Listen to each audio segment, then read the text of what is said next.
காவிரி மேலாண்மை வாரியம் அமைக்கும் விவகாரத்தில் தமிழக அரசின் விதண்டாவாத அரசியலுக்கு கர்நாடகம் ஒருபோதும் அடிபணியாது என்று அந்த மாநில முதலமைச்சர் சித்தராமையா தெரிவித்துள்ளார்.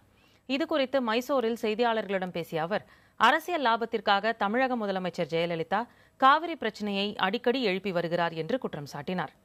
காவிரி விவகாரத்தில் கர்நாடகத்தின் நலனை பாதுகாப்பதில் உறுதியாக இருப்பதாக தெரிவித்த சித்தராமையா, கிருஷ்ணராஜசாகர் அணை நிரம்பினால் தமிழகத்திற்கு தாராளமாக தண்ணீர் திறந்துவிடப்படும் என்று கூறினார்.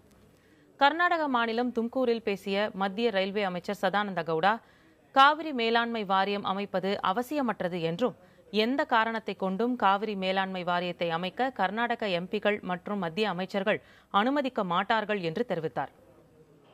மேலும் காவிரி மேலாண்மை வாரியம் அமைக்கும் முயற்சியில் மத்திய அரசு ஈடுபடாது என்றும் அவர் கூறினார். இதேபோல் பெங்களூருவில் செய்தியாளர்களிடம் பேசிய மத்திய ரசாயனத்துறை அமைச்சர் அனந்தகுமார், காவிரி விவகாரத்தை அவசியமில்லாமல் அவ்வப்போது ஜெயலலிதா எழுப்பி வருவதாக கூறினார். இதுபோன்ற நடவடிக்கைகளை அவர் நிறுத்திக் கொள்வது நல்லது என்றும், காவிரி மேலாண்மை வாரியம் அமைக்கும் பேச்சிற்கே இடமில்லை என்றும் அனந்தகுமார் தெரிவித்தார்.